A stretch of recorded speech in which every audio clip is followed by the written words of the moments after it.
Welcome into the Royals Rundown presented by Royals Review. I am Jacob Milham, joined tonight by the illustrious Jeremy Hokius Greco. Jeremy, happy Monday, I always leave podcasting with you with a smile on my face, and there are definitely worse ways to end a Monday, I will say. Yeah, Mondays, right? Mondays. Yeah, yes, Garfield. Yes, Hey, Monday. you got my extremely vague and half-hearted reference, so I'm gonna call that a win. That is a win, especially with some of the references we'd be making on this podcast. We have a lot to talk about after a successful start to the homestand for the Kansas City Royals. We're going to be talking about some things from the White Sox sweep. The boys busted out the brooms. Sweet. Plus, we'll be looking ahead to the Rangers series, a big 4-game set there in Kauffman Stadium for the boys in blue. But before we get to all that, make sure you go check out RoyalsReview.com for your Royals news, analysis, and commentary that you need to be the most informed Royals fan you can. Go check out the newly designed website, join the comment community, and just love the Kansas City Royals alongside us at RoyalsReview.com. All right, Jeremy, we are recording a day late. I had an engagement last night. I would say a Pop-Tart short. Okay, that's not quite $1. Not quite $1, but it's still just a little short. Expensive now. That's why I'd be buying Max has just been giving me the Aldi brand. I think they're called top parts or something like that. I don't even know, but they still taste okay. We are recording just on Monday evening, got a couple hours until first pitch against the Texas Rangers. But yeah, I just had an engagement last night and could not get the podcast in. But hey, I was all smiles after Kansas City Royals sweep against the Chicago White Sox, extending that 14-game winning streak at home against the AL Central opponent.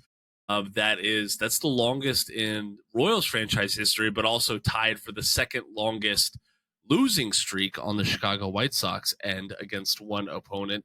Just their 6th series sweep and first in nearly a month since they did so against the Pittsburgh Pirates. Jeremy, tell us how are you feeling after the Royals came back in that Sunday victory and secured the sweep? Well, I always love a win. Any win is good. Comeback. I kind of was hoping, since I mentioned to you I was not feeling all that well yesterday, I was hoping for an easy win so I could just kind of relax and take it in.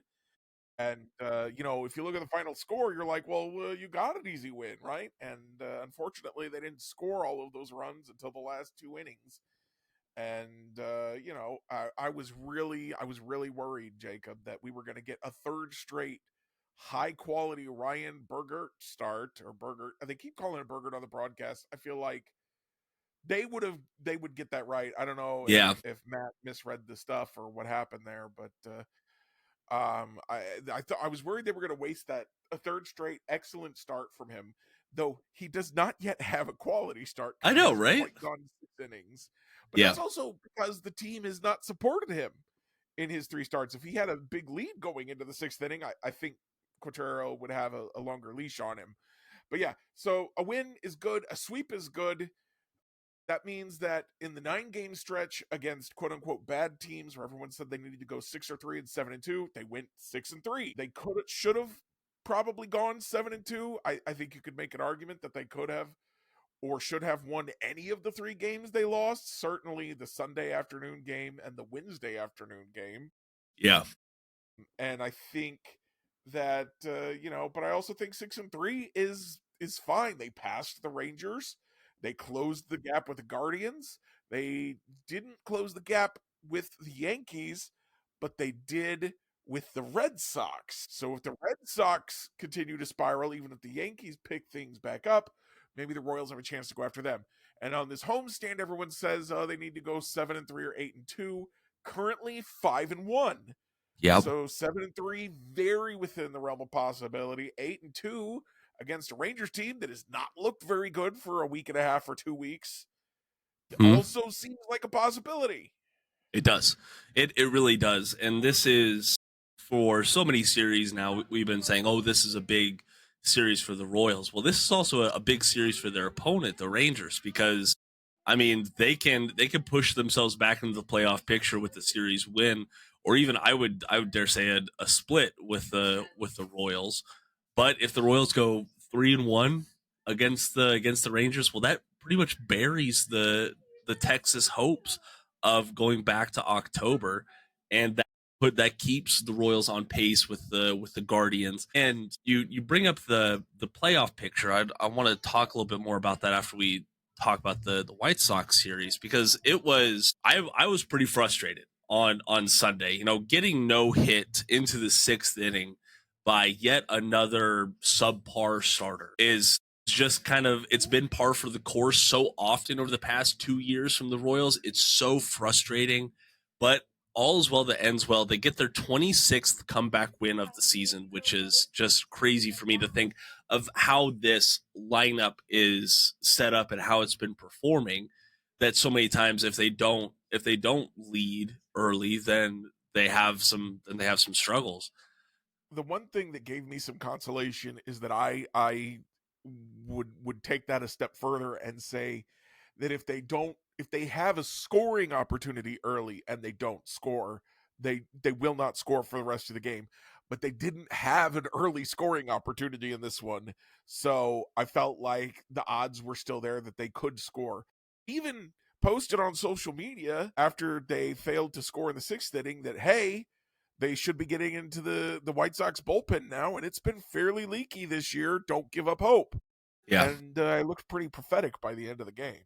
Yes, that you did, Jeremy. Make sure you go check out the links if you want to go follow along on social media. One of the hopelessness with the Royals wasting run scoring opportunities hasn't really faded, I would say. I think like that is, even though they have been very offensive the past few games, they've scored at least 5 runs in like 16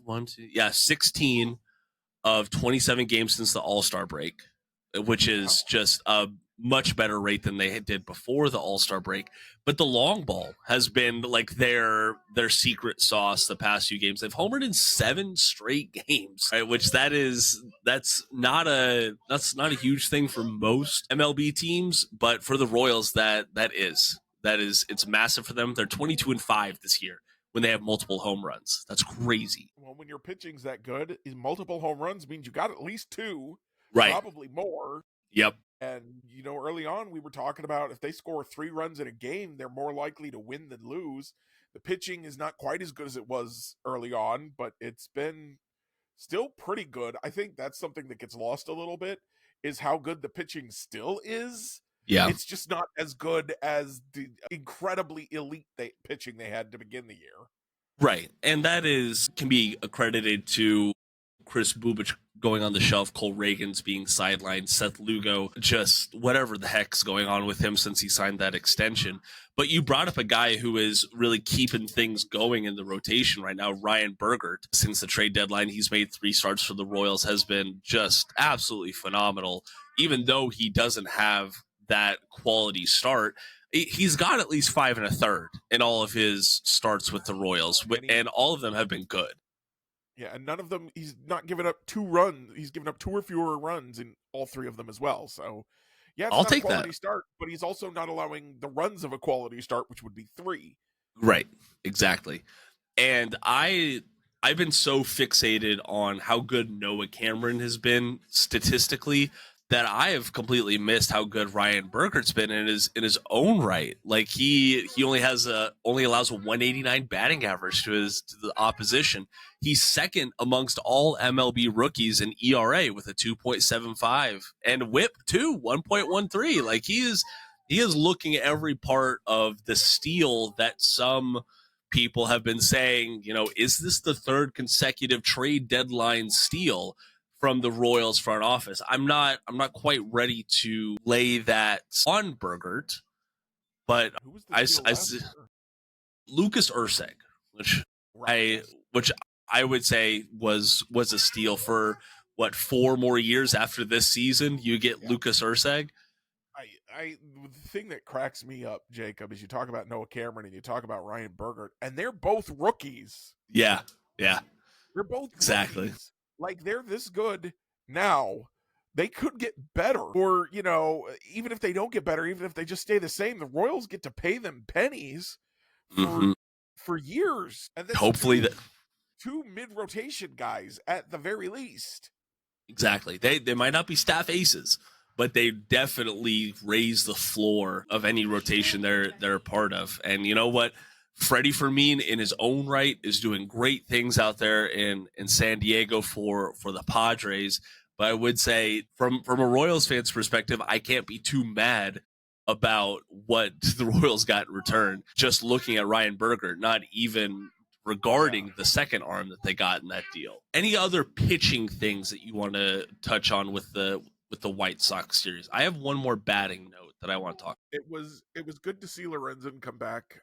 I know he only went 4 innings, but they were 4 scoreless. Yeah. And hopefully next time out, it was so hot Saturday, Jacob. It was. There were professional soccer games were being delayed because of the heat. Vinny left Saturday night's game because of an illness, heat-related illness.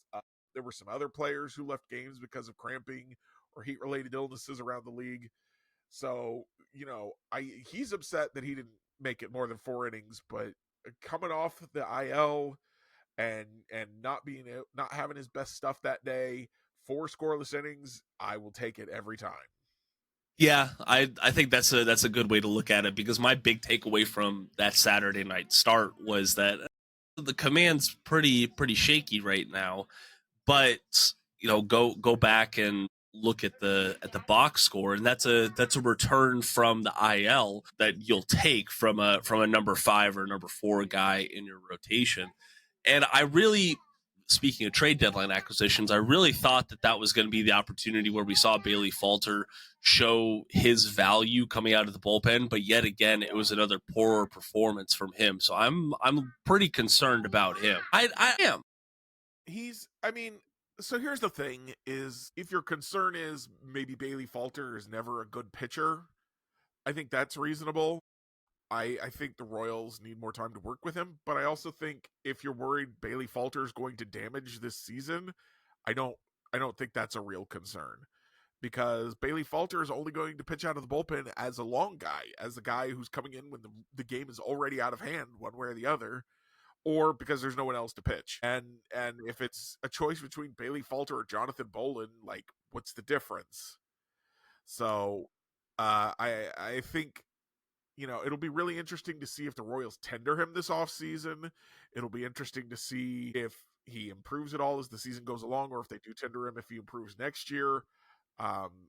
He's a guy who I still think you don't hate having him as your 6th starter, but especially as your 7th or 8th starter, which is kind of where he actually is. Yeah. And I think it'll be fine. I'm not really concerned about him at all. Okay. And I might be looking a little too into it, but I mean, he's in 3 appearances. Go ahead. Probably not on the postseason roster if the Royals make it to the playoffs. Yeah, probably not. I don't foresee him being there. In 3 games since he has joined the Royals, he's allowed 11 earned runs in only 10 innings of work, which is far from ideal. He's 3 earned runs over his last 6 innings, isn't it? It's 4. It's 4 earned runs over his last 6. So not ideal. But it's improving. It is. Well, when the first impression is 7 earned runs in 4 innings, yeah, the bar is pretty easy to clear there, Jeremy. I will say. I'm just saying. And I'm only looking at him closely at all. Number one, because the Royals' left-handed relief core is so far below league average, it's not even funny. You look at Angel Zerpa, you look at Daniel Lynch IV, and you think, okay, those are good complementary pieces, but those are the primary southpaws coming out of the bullpen. Then you have Sam Long getting 25 innings plus, and Bailey Falter's rounding things out. Like, I know they traded away Evan Sisk. It is what it is. Obviously, the organization didn't see Sisk in their long-term plans, or else he would have gotten more of a play when he was at the major league level, and he wouldn't have gone to the Pittsburgh Pirates via trade. And you know what? Falter's I think he's gonna have plenty of opportunities to work things out, and this is a chance for Brian Sweeney and Zach Bove and that pitching coaching staff to prove me wrong, because so many other times we've seen immediate success, right? We saw immediate changes with Cole Reagans and Michael Lorenz and Ryan Berger, even changes immediately that have just worked to perfection. We haven't seen that with Bailey Falter. We have seen his pitch mix change a lot. I'm writing about that a little bit later on. But it's changing game by game. Like, it's not just changing from Pittsburgh to Kansas City. In Kansas City, it's been 3 different things. So it's definitely something to keep an eye on. I think they are tinkering with him, but he doesn't have any options left, and he's on arbitration. Like, he doesn't have forever to be tinkered with, if that makes sense, Jeremy. Anything else on him? Sorry. No, just it's not happening, like you said, as quickly as it's happened with some of the other Royals pitchers, but he's got another month and a half to show something to the Royals that makes it worth tendering him. And even if they tender him, he's going to get a couple million. He's not going to break the bank. And if they don't tender him, well, okay, too bad you lost Evan Sisk, but there was a real possibility that he wasn't going to be anybody worth having either. Though I gotta admit, I did love his slider. I loved his crossbody arm action. But if he can't control it, which he's shown at the minor league and the major league level an inability to control it, then the rest of it maybe doesn't matter so much. True. That's a good point. From the White Sox series, there are so many batting performances I think we could look at and say, yeah, this guy was great. Adam Frazier has just been outstanding since coming back to the Kansas City Royals. Go ahead. Some people who were mad about. I just have to make this joke every time. There were some people who were mad that trade was made. Jacob, can you believe that? That's so weird. Yeah. Yes, I can. I know. I can't believe that, because it was me. I was people. I was always so excited when they traded for Adam Frazier. I was like, this is the guy they need for sure. He's absolutely going to solve every problem, and he's going to be Jacob. I believe I called him the 2014 Raul Ibanez at one point, and that was when I was kind of like 2014 Raul Ibanez. I'm starting to think he might be 2015 Ben Zobrist. Oh, easy there. Left field and being an offensive upgrade. I'm just saying. Easy there. Well, listen, I think with that 80 grade stash and flow, he has some of the speech. What's the word? Some of the speaking talents of Raul Ibanez, maybe, and fired up that Royals clubhouse. How's that sound? I'm sure. I mean, but the hits have been there. Yeah, the glove has been there. Well, the glove hasn't really been there, but he's been able to field the positions mostly. He has. He made a misstep on Sunday. The Royals needed a hitter who could consistently add a little bit of a threat to this lineup, and somehow that's Adam Frazier. So I guess I don't think that he came, or I don't think anyone, when he was traded to the Royals, expected him to be an everyday guy. But he's played in 23 of the last 27 Royals games. Yes, exactly. Like last year when we were like, why is Adam Frazier in the lineup again? We're like, yes, Adam Frazier's in the lineup. Thank you. Hey, baseball is a funny way of balancing out. We know that, right? I ain't complaining on this end of it. It is. I downloaded this image that we like to pass around on social media that says TGIF, thank God I'm Frazier, and it's got a great photo of Adam Frazier as the background. And I have had to use that photo way more than I thought I was going to get to. Also, that Mike Yastrzemski outfield assist on Sunday, that was insane. That was a great recovery, and also a dot clutch from Jonathan India. It was. Yeah. It was very clutch. I continue to think that Jonathan India looks like a perfectly competent second baseman now that he's gotten used to being back at second base. It is. Though I'm also perfectly happy to let Adam Frazier start at second base and have Jonathan India DHing for the most part. I agree. And I think that something that every Royals fan can agree on is the fact that Jonathan India out of the leadoff spot is the best thing for this Kansas City Royals lineup. India has a 953 OPS. He is nearly 1,000 OPS batter since he got moved out of the leadoff spot. And Mike Yastrzemski looks like the guy that we thought we were hopefully getting from Jonathan India, consistently taking professional at-bats, fouling pitches off, swinging at the pitches that are good to hit, watching the balls. He's just everything we've hoped for. Now, the numbers aren't necessarily there. The They're not OPS great. is okay, but the OBP is kind of low, but he's slugging it up there, and it's working. It is, exactly. And I think it does balance out because, well, so far what they've done since they've moved India out of the leadoff spot, I'm not saying they're going to do this every single game, but it's bumping Garcia up to that leadoff spot, which imagine telling that to someone in 2024, like, oh, we want Michael Garcia in that leadoff spot against lefties. That's what we want.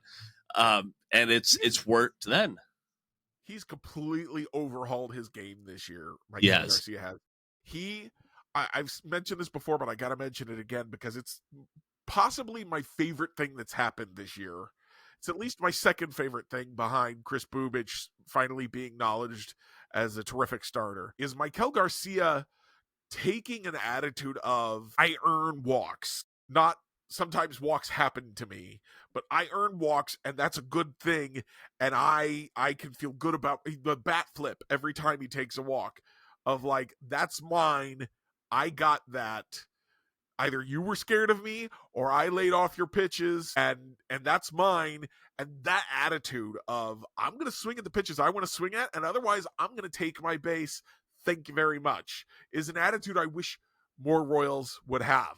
Of just, yeah, a walk is good. It's okay to walk. It's not just okay to walk. It's great to walk. Take your walks, guys. Exactly. And I think Royals fans would all appreciate seeing more of that outward emotion. Like we saw that, I forget what night it was where we saw Potrero get tossed. That was, I think that Friday? Saturday. Was that okay? Friday. I know it was one of the night games, but that was, that was one of those nights where it had to be Saturday because he was, no, I don't know. Anyways. Yeah. It doesn't really matter because I think that even though it was, I wouldn't say a trivial call, but like seeing Q get that fired up that quickly over that moment in the game was welcome from Royals fans. And I know it's not the end all be all. I know it doesn't define his legacy as a manager, but it is nice to visibly see that passion from your guys in the dugout, I will say. I just think that's completely overrated. I think players have passion, and when you think of a leader of a business or the captain of a ship, you don't want someone who flies off the handle. You want someone who's calm, cool, knows what's going on, is completely in control of all of it. Why do people think a baseball manager should be different? I don't know. That's a good question. That's a good question. It's not that I minded Quatrero getting mad about the call. I think he's right to get mad about the call. You've added this rule. You made a big deal that this rule is here, and you've not called it one time. And that was the most obvious instance of that call, of that play happening on the field that I've ever seen. Yeah, that was pretty bad. So why are and like on the other hand, like I also don't care because Isbell was out. He was out. It wasn't even close. Yeah. And he wasn't prevented from being safe by the blocked base. He was going to be out no matter what. But also, you made the rule. Why don't you enforce it? That is kind of annoying. Yeah, it is. It is. All right. So moving on from the White Sox series, we do have the Rangers on deck for 4. And I do think that it's easy to forget this is not the first time these two teams have faced off. The Royals handedly beat the Texas Rangers in Arlington in June. They were much hotter. They were. They were. They outscored the Rangers 16-5, which is crazy to think. But I don't think we can overlook the Rangers. This is a team playing for their proverbial season against the Royals. This is big when it comes to the playoff standings, right, Jeremy? Yeah. And you talked earlier about the Rangers needing to win the series in order to keep their playoff hopes alive. They almost, because they're a game and a half behind the Royals now, they almost need to sweep it. Because if they lose even one of those games, the Royals get the season series based off that sweep earlier this season. And that makes it even harder for the Rangers, who would still be behind the Royals on any situation where they split the series, to pass them, because the Royals can win. If they tie, the Royals win. Yes. Yeah. And I don't just to clarify for listeners out there, I don't want us to sit here and say, will they go 2-2? Will they go 3-1? Yada yada yada. Because I think that this is a 4-game set where we're going to see the two best pitching matchups that we can from these teams, if that makes sense. You got Jack Leiter going tonight. You got Merrill Kelly, the big trade deadline acquisition for the Rangers, going on Tuesday. Wednesday, you have the one and only Jacob deGrom, who I get it with all the injury stuff. He's not considered to be who he once was, but he's still 10-5 with a 2.76 ERA on the year. He's still really good. Yeah. And then lastly, you have Patrick Corbin. Not good anymore. 2.76 ERA. Yeah. Who cares?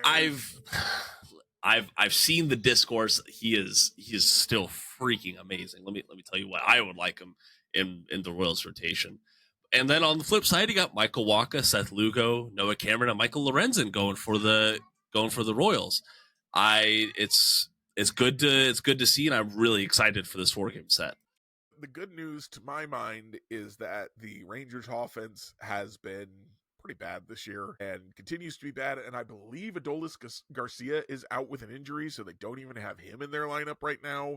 They still have, I guess, Evan Carter and Wyatt Langford. I don't know who else in that lineup scares you. Is Corey Seager in the lineup?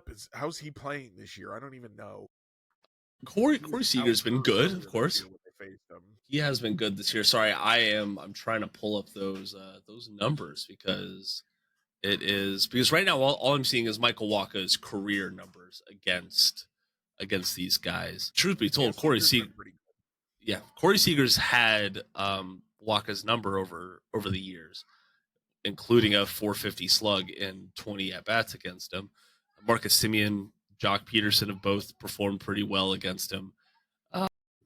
And yeah, this is a Rangers lineup that I know I've been watching too closely this season, even though I don't know their statistics. I've been watching their statistics as a team, because at one point this was the case study for folks advocating for Alex Zumwalt to be dismissed from his current position with the Royals, as saying, hey, the Rangers did this earlier this season, and this is where they're at right now. Mm-hmm. Frankly, they haven't been that poster child for a before and after change. And their formula to success is very similar to the Royals. The lineup does just enough to scratch runs across. You have elite starting pitching that goes deep into games. And then you have a bullpen that can hold things together. And if the Rangers score 4 runs, well, they're usually going to win. That's just been the formula for them this year. And can the Royals score 4 more runs against them? I think that this Royals lineup can, with how hot they've been. That's what I'm excited about.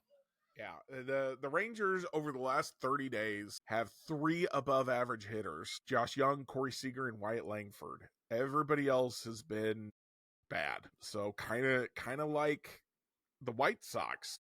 If you can get past those top 3 guys, nobody else is likely to hurt you. I mean, they can. We saw that, I think it was yesterday, that if you let the 8 and 9 guys get on, you could get in real big trouble swinging back around to the top, which has also been true of the Royals. So that's certainly I'm not saying that the Rangers won't score any runs, but they can be pitched to. Yes, that they can. And that is, is that where we see the Royals' best fielding come to light? That's where it'll be tested. And this is, we just got 6 games against 2 pretty bad teams in relation to MLB, Washington and the Chicago White Sox. Now we get some more games against good teams, against hey, this is no shit. This is the sort of competition the Royals will be facing if they make it to October. How do they perform against them? And it's going to be a big test. I'm looking forward to it. I know that what I've been trying to do is I've been trying to live tweet games a little less and be more active in the game threads on royalsreview.com. So if you want somewhere to cry and moan or to celebrate the Royals moments in a game, go check out the game thread. and join other Royals fans. Jeremy, I feel like I've been seeing you more in the game threads when you been feeling up to it. Have I? No, No, I haven't been in game threads in months, buddy. really? I must be thinking of someone else. I'm Yeah, sorry. I've mostly been posting on Blue Sky Well, that's under the right. Royals review tag. Yep. Moving on to some other a transaction note, I will say. We didn't get any. I was really hoping that we would see Jack Caglianone join the 26-man roster again off of his rehab assignment. Go ahead. I was just thinking about that, and man, it's going to be hard to fit him in the lineup right now. He Well, was batting, sixth, and everyone's like, well, who would you even move above him? But now, let's see. Let's look at the starting. You probably put him in as the designated hitter. Let Mike Yastrzemski keep playing right field because he's looked fine out there. So you got Salvi catching. This is for most nights against a right-handed pitcher. You got Salvi catching, Vinny at first. Do you put India at second? I guess probably. yeah. Short, Michael at third, Frazier in left, Isbell in center, Yastrzemski in right, and then you can have Cags DH, I guess, and that leaves you with Lofton, Maley, Tolbert, and Grichuk on the bench, and then all of those guys come in against left-handed pitchers. So I guess there's room for him, but Frazier probably is the guy who's batting sixth right now. No reason to move India off of seventh. He's been doing really good there. So is Cags batting eighth in this lineup? I think he is. I really think he is, and that's the spot where his production would deem he belongs. I know the potential is a number 3, number 4 guy in the lineup, but he does have to get his footing against MLB pitching, and you're going to see the same pitchers if you're batting eighth as you would see if you're batting fourth, if that makes sense. But we all knew that AAA pitching was not the problem, and that has still been his MO in Omaha. 11 for 20 in his rehab assignment, scoring 7 runs, 6 extra base hits. Just last night, he went 3 for 4 with a home run, 2 doubles, and 2 RBI. Like he is healthy. He is ready to go. Man, what is Omaha doing that a guy puts up 8 total bases and he only gets 2 RBIs? Well, get on base. It's because they were scoring so many. So they scored 12 runs, but they homered 6 times. They were getting on base, but then emptying the bases before Jack got hit. Exactly.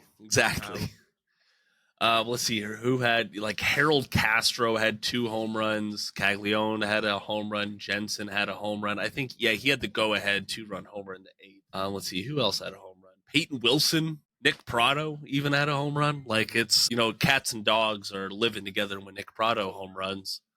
When is Jack coming up is my question. He doesn't look like a guy who's hurting at all in Omaha. What's the holdup? I don't know. That's the $1 million question. I do think that, if you don't mind me stalling here for a moment, I do think that Annie Rogers had something come out today on what's the deal with Caglianone. Because number one, let's start at somewhere we can all agree on. I think that if they wanted him back tomorrow, I think John Rave is the guy who goes down. I think that's. Would you agree, Jeremy? Yeah. That's the only one move that really makes sense to me. Even though, Rave has been good since the All-Star break. I know he has had some terrible moments in the field. He has had some high peaks and even lower valleys. He has not been consistent at all. But if you go back and you look at what has he done since the All-Star break, well, he is still a well above average batter, and he is an okay fielder. I cannot get past how bad he's looked at points, but that shouldn't overshadow how great he's been at points either. I think I just want Caglianone back in Kansas City. The lineup ceiling feels highest when he's there. And Potrero said there's not really a certain timeline for when he comes back, but he has to come back sooner rather than later, I think. Yeah, Would you he's only got 20 days, I think, on the rehab assignment. So I think that's about half up now. They'll have to call him up, like you said, sooner rather than later. I think he's already been on the rehab assignment for a week or so. So, a a little bit longer, but not much. They might be trying. I originally thought they might push him to September just to give him, use the maximum amount of that rehab time to let him get, more AAA pitching. But AAA pitching is, again, not slowing him down. So, Yeah. like you were pointing out, so I don't know. In that case, you would be able to call him up without demoting John Rave. I know a lot of people want to see Carter Jensen. I'm just not sure that makes a lot of sense. Yeah. So let me posit this to you real quick. I wouldn't be mad if we don't see Cags again until the roster expansion in September. I wouldn't be mad about it. Let him go on a tear for a couple more weeks in AAA, really get that confidence sky high, and then have him when the lineup needs him the most. Whether that be the Royals being completely out of the playoff picture or they are still pushing for that wild card spot, I think that's a good time to have him. And one note that I do want to make on the Carter Jensen thing, because I thought that for the longest time, one of the big hurdles was going to be who's off the 40-man roster. According to Fangraphs, the Royals only have 39 guys on their 40-man roster right now. That's not an issue. For assignment today. I missed that. I totally missed that before. I just saw it. He got returned from his rehab and designated for assignment because they don't need Mark Canha. They have Randall Grichuk, who is like Mark Canha plus. Mm-hmm. You know how the meme. I want McDonald's. We have McDonald's at home. McDonald's at home is a peanut butter and jelly sandwich. It's the reverse. I want Mark Canha. We have Randall Grichuk at home, and he's like a ribeye. What are you doing? Yep. Yeah. I'm sorry. Yeah, I just missed that. It's not even on the transaction wire yet for the Royals, so that's interesting. But yeah, they announced that on social media while we were recording. Also, what you probably didn't see is that Salvador Perez has been scratched from tonight's lineup with an illness. Not another heat-related illness. I don't know if it's a heat-related illness, but I know that Michael Lorenzen had an illness and Lucas Urseg had an illness, and then they both went on the IL. So if it isn't so, if Salvi goes on the IL, well, yeah, Carter Jensen time. Because what else are you going to do at that point? Well, welcome to the Royals. Yeah, man, Luke Maile. It is. He has looked every part of a backup catcher, hasn't he? You can't start. You could get away with starting Freddie Fermin for an IL stay for Salvi. You cannot with Luke Maile or Brian O'Keefe or whoever. If you really want to pretend like you're still chasing the playoffs, it's got to be your guy. Yeah, Carter Jensen. Yep. So there's a lot going on there, but what it really boils down to with Caglianone, there's a lot of gray area right now, but the Royals leadership, according to Andy Rogers, does sound like, hey, they feel comfortable with the platoon of Yastrzemski and Grichuk. They feel comfortable with they should feel more than comfortable with that. But that is going to allow more runway for Caglianone's return, and as it should. To say nothing of what Adam Frazier is doing, because the initial thought in my mind was that Jack Caglianone would come back and you just shift the platoon of Grichuk and Yastrzemski to left. Well, Adam Frazier's in left as often as not. Mm-hmm. So right now, I mean, eventually maybe Adam Frazier cools off. Maybe he starts cooling off tonight. I'm not betting on it. I certainly don't want it to happen, but it could happen, and then we have a whole different conversation in a few days. But, right now, Adam Frazier is kind of dragging this lineup to success in a lot of ways. Yeah. And you got to keep putting him in there. He's batting fifth today now that Salvi's out of the lineup. Yeah, he got pushed up. That's pretty crazy. He brings that slugger mentality, baby. Apparently so. Let's see here. I do, speaking of, as we're talking about things going on down on the Royals farm system, Ben Kudrna, the local prospect, got promoted to Omaha today. His season has not been exactly what I'm sure he wanted, the organization wanted. Certainly not what I was expecting from him. But since July, he has been outstanding. Ooh. What'd you say? Outstanding in a field? Did you hear? Outstanding on the mound. No, I don't get explain the reference. Explain the reference. Now I need to know. It's a terrible joke about. Did you hear about the Scarecrow He won an award. Yeah, he was outstanding in his field. Tomato. But it's not wrong. As Alex Duvall of Royals Farm Report fame pointed out, since June 14th, Kudrna has had a 2.36 ERA with a 2.87 FIP. He has been, striking out about one batter per inning. 44 strikeouts to only 14 walks in 45 innings is really good for that level. And just in July, he had 11 strikeouts, which was a career high for him. He had 7 in his last outing for the Naturals. There's not a whole lot. Strikeouts in a whole month is a career high for him in a August start, in a singular start. Okay. Yes, where he went 6 innings. 6 innings, 1 hit. For some reason, I heard he got 11 strikeouts in July, and that was a career high for him. I'm like, what? That would be pretty bad if it was. But all in all, he has looked the part of a top pitching prospect in the past month, and there's really not a whole lot going for this Omaha Storm Chasers pitching staff. So I'll be glad to see Ben Kudrna get some. Go ahead.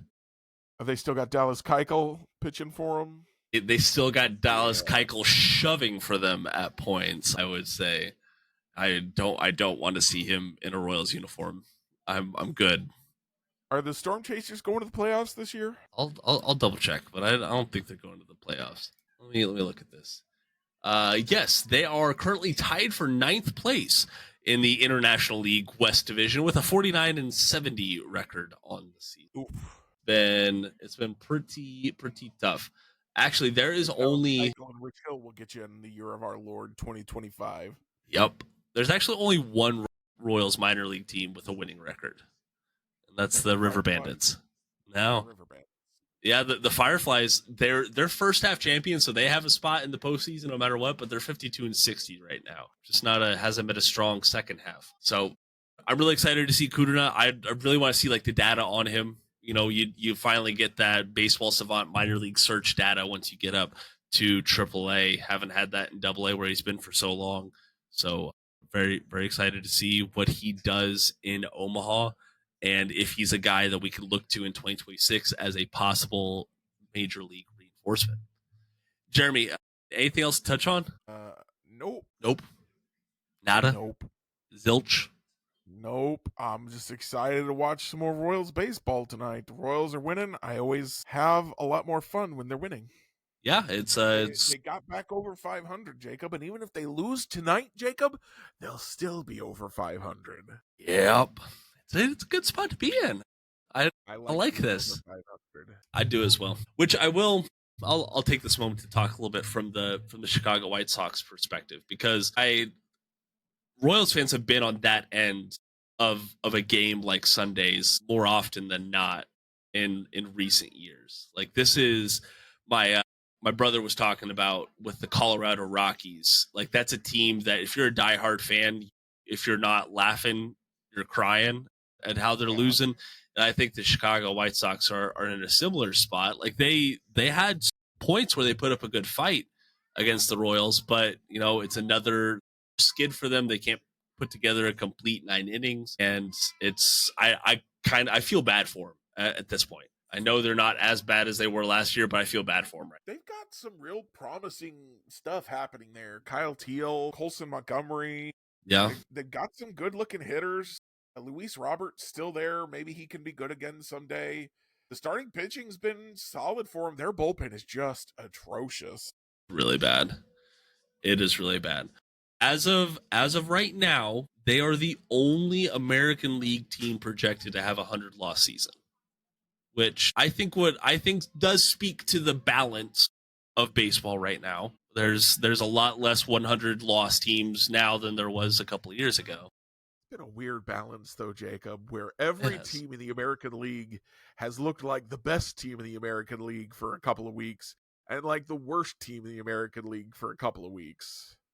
I think the Rays are a great example of that, who are completely out of the playoff race right now. And they had a 20-game stretch where they were world beaters. They were insane. Didn't they go 18-2 at one point or something like that? 16-2 in an 18-game stretch. Yeah.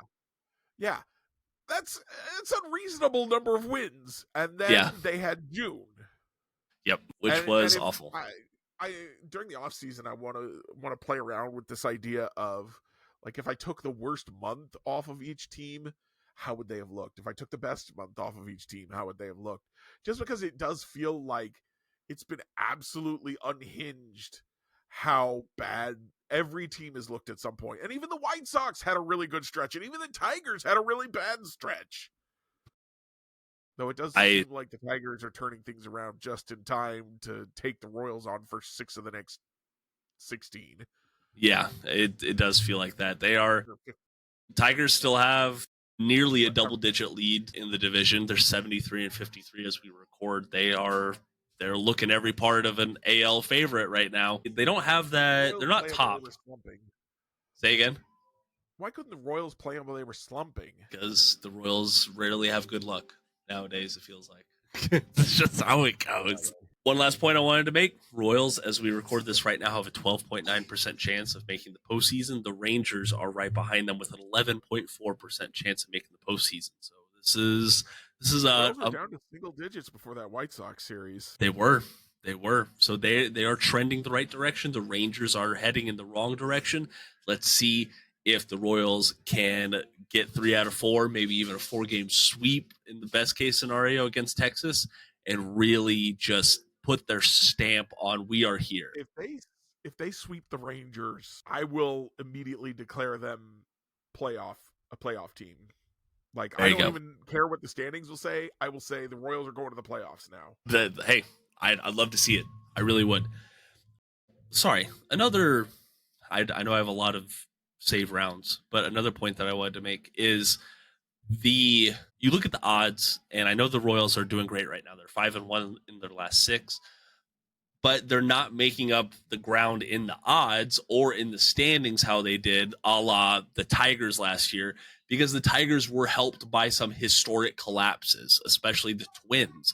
The Tigers were still very much out of the playoffs until the Twins had their awful September, where they collapsed out of the postseason themselves, opening up a spot for the Tigers to be at. What I want to say is that the Royals are doing everything they need to right now to remain within striking distance. Mm-hmm. You brought up the Red Sox slumping a little bit, but I think the Yankees are a better example of that. They've had some tough goes at it, and they have not looked great against the Cardinals. Well, they won those games against the Cardinals, so they looked vulnerable. They did, and hopefully that means that they'll lose to whoever they're playing this week. But it was pretty frustrating, actually, to be watching the Cardinals scores and be like, oh, the Cardinals are in the lead. This could go well. Oh, no, never mind. The Yankees crushed them again. Yeah. All right, hey, why don't we... Before that, they had the Twins, and the Twins are just like... The way the White Sox are to the Royals the last few years, that's what the Twins are to the Yankees forever. What do you say we get on to some reviews, Jeremy, huh? I guess. Do you want to start us off, or do you want me to start off with more baseball stuff? You start us off. Okay. So recently, I feel like Major League Baseball hasn't made a lot of great steps in the right direction on a organizational level, and they are possibly on the brink of making another misstep. If you listen to Commissioner Rob Manfred, who this weekend at the Little League Classic of all places, which I'm sorry, I think the Little League Classic should be one of those times where it is you are just there for the joy of the game. All right, that is the point of the setting. And Manfred is there talking about how he's interested in expansion and geographical realignment for Major League Baseball.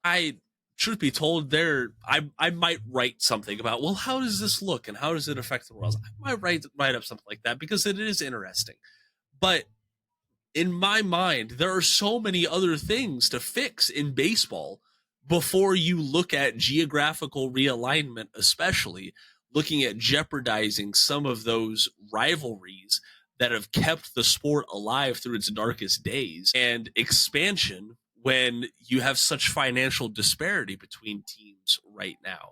I know we talked about balance in the wins and losses, but still, where you get butts in seats and you get the splashy headlines and you get business owners to invest in baseball, it comes down to dollars. And until you figure out some of those things, and that's not even to mention the 2026 postseason lockout possibly happening. I like after 2026 season. Yeah, after that season, the lockout happening, which I would bet on happening. And I just think that there's so many other issues, or sorry, even the blackouts. Like, the list goes on and on and on. There are so many other issues that affect baseball fans that are here right now. And if you want to keep those fans and grow the game, I think you need to address that first before you even start talking about geographical realignment and or expansion. That's just me. I know Rob Manfred isn't really any baseball fan's friend out there right now.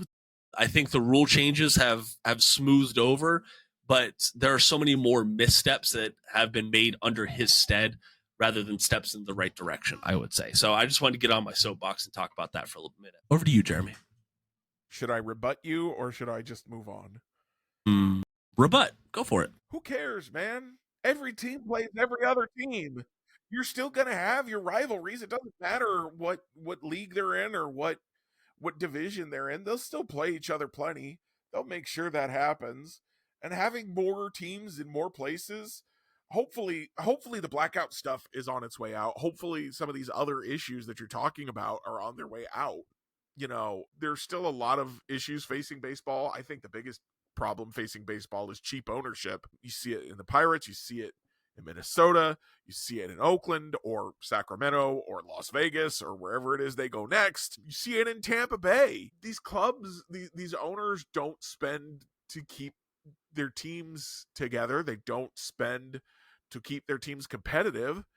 And I don't know. I just feel like you could say he should address those issues first, but he's not going to, and expanding the league isn't going to hurt anybody. So that's my take. Okay. My review is, and I'll also throw out there that you say the Little League Classic should be for the love of the game. Spreading baseball sounds like the love of the game to me. Just saying. Like, fair enough. I get you that when Rob Manfred says it, it doesn't sound like it because the dude does not appear to love the game. But it is what it is. So my review this week is going to be, get this, Jacob, Indiana Jones and the Last Crusade, which is, I you know what? I sat here and I've tried to rank the Indiana Jones movies, and let's just say that the Last Crusade and Raiders of the Lost Ark, they're both at the top. Okay, it's a tie for first place there. Just both absolutely tremendous films. Couldn't have been happier watching that movie. Also a reminder of just how often watching that movie again. I think I mentioned this when I reviewed the video game. I was like, man, you do punch a lot of Nazis in this game, which is fine and fun, but also doesn't feel Indiana Jones. Because to me, Indiana Jones wasn't about fighting Nazis, it was about adventuring. Well, then you go back and watch Raiders of the Lost Ark, and the big thing he's trying to do is find the Lost Ark, but also he's fighting a lot of Nazis while he's at it. And then you get to the Last Crusade, and the whole reason he's doing anything he does in the Last Crusade is to stop the Nazis. So, I mean, first he starts off, I want to find my dad, but then after he finds his dad, it's, no, I got to stop the Nazis. Like, that's his driving motivation in the Last Crusade. So it's, fighting Nazis is absolutely an essential part of the Indiana Jones experience, to the point that I think that not fighting Nazis in Kingdom of the Crystal Skull might have been one of the reasons that movie wasn't as good. The communists just aren't as much fun to fight as the Nazi. But yeah, so and Jacob, here I'll give you this also. Rewatching movies is an amazing thing to do. Paying attention to movies is an amazing thing to do. I was watching The Last Crusade, and I've watched that movie a dozen times at least. And I noticed something I never noticed before, Jacob. When they get to the final room and they meet the Grail Knight, and the knight's like, you have to choose a cup. And what's his face? The bad guy is wandering around going, oh, what cup am I going to choose? And the woman, who's Schneider, says, let me choose for you. And then she gives Indiana Jones a quick look. I never noticed that before. She is absolutely planning to betray Donovan there. I thought she was just bad at picking a cup. She was not. She knew exactly what she was doing, and she knew that Donovan wouldn't know. So she intentionally picked a cup that would kill him because she didn't want him around. And they kind of telegraph that all throughout the movie, where she's like, oh, I don't like the Nazis burning books. I don't actually approve of the things they do. I'm just using them to get to the Grail. It doesn't make her a good person, but it does make her a much more complex character than I had originally envisioned her as. That's a great point. If I hadn't been rewatching the movie for the 12th time, if I hadn't actually been paying attention to it, I went on a rant last time and the time before, so many times now, about how movies used to be things that you had to pay attention to, and now they're second screen experiences. But if you're paying attention to a really high quality movie like The Last Crusade, you can see things that you haven't seen before, or see things maybe if I paid better attention the first time I watched it. I mean, I was a kid. I don't know. I probably still wouldn't have noticed. Bad guys are bad guys. Good guys are good guys when you're 5 years old. Yeah.